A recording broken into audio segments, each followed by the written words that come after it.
Stephen's got some business news now for us on the programme. I'm going to start today with the latest global tourism figures. They show more people travelled abroad in 2017. 7% more, to be exact. Those according to the figures from the World Tourism Organization. The number of people travelling internationally for pleasure rose to over 1.3 billion. These are provisional figures from the World Tourism Organization, which show that France looks set to retain its top spot as the world's most visited tourism destination, while Spain is likely to replace the United States in second place. Meanwhile, the African country of Mauritania is beginning to see a revival of its tourism industry. That's after France downgraded its travel warning for the country last year from red to orange. Now the tour operators are slowly beginning to return. Camels. In Mauritanian Sahara, they're a familiar sight. And increasingly, tourists are too. Tour operators had stayed away for 7 years because of security fears. But now they're returning to Adrar, the northeastern region famed for its historical sites and dramatic landscapes. When you see the first dunes in the distance, gently curved, half-formed, it's a magical moment. A decade ago, tourism was booming, with 14,000 visitors each year. But the industry suffered a major blow as the country became a no-go zone due to jihadist terror attacks. When France scaled down its danger level from red to orange, the flow of travellers began to return. It's a slow but important restart for the region. The World Heritage Site of Chinguetti had become a ghost town. We've been in a state of lethargy for nearly a decade. Since the first charter plane arrived, we can see the town coming back to life.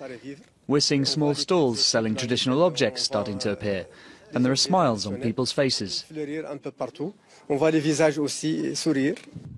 This month there is more reason to smile, with more than 1,000 people due to visit on organised tours.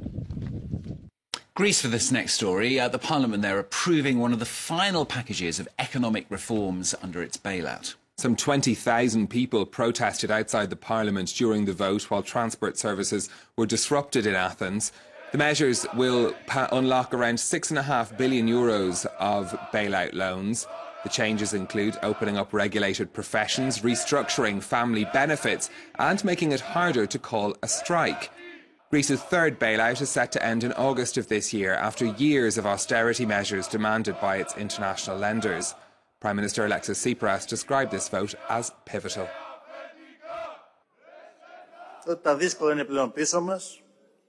hard times are now behind us, and what we now face is a huge effort to heal the wounds left by the economic crisis and bring the country to where we believe it should be. We now have a challenge before us, a challenge we have described as the challenge of growth that is socially just.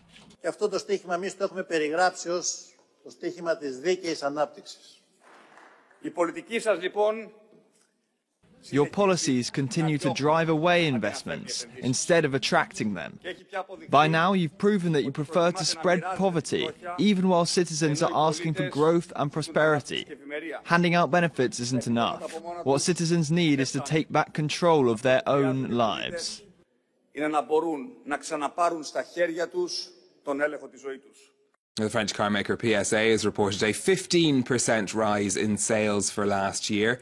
Sales from its Peugeot brand were up by 10%, while Citroën sales fell by 7.5%. In Europe, the figures were up by over a fifth, while they fell by almost 40% in China and in Southeast Asia. Markets then, Stephen, how are they looking? Well, PSA shares opening up today by about 0.75% after those sales figures. A cautious start in general across European markets. The oil company BP, we're keeping an eye on their shares in London today. They're down over 1% after the firm announced it would have to take another $1.7 billion hit over the Deepwater Horizon oil spill. The environmental disaster has already cost the company some $62 billion. Asian shares having a good day across the board. The Nikkei in Tokyo finishing the day at a 26-year high. Gains too, as you can see, across Shanghai, the Hang Seng in Hong Kong and the Kospi in Seoul. And lastly from Stephen, going to talk about Airbnb. They're doing their bit to promote countries that President Trump has been criticising. Lots of reaction to Mr. Trump's comments, reported comments, we should say, to describe countries including Haiti. Airbnb is now spending $100,000 promoting its rental business in these countries. One tweet from the company saying, "We heard there's been some expletive-filled interest in Haiti recently, which reminded us to revisit just how beautiful this country is." CEO Brian Chesky pointing out that 2.7 million Airbnb customers have visited countries in Africa as well as El Salvador and Haiti. The company has 75,000 hosts in these places, earning $170 million a year. Good bit of PR. Certainly is. Stephen with Business on France 24.